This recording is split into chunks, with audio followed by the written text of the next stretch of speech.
Paling ingat tuh karena saya sama suami tidak ada latar belakang kuliner. Tidak ada latar belakang dorong gerobak.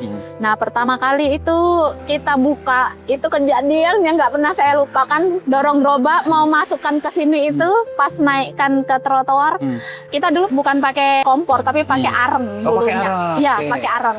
Nah, begitu suami saya narik gerobak itu arengnya gelempang dan terbakar. Wah, itu. Dan ada lagi teguran yang membangkitkan semangat kita. Ibu-ibu pedagang jamu pagi-pagi dia negur kita dan itu mungkin Allah yang kasih ya.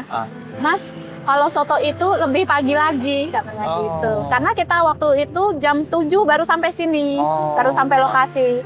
Nah, dia negur kita. Tapi negornya saya rasa membangun. Karena dia bilang, "Mas, Mbak, kalau mau jualan soto itu pagi lagi karena itu kan untuk sarapan." Oh, iya, Bu, terima kasih. Dan mulai dari situ kita bertekad harus pagi nih sampai sini.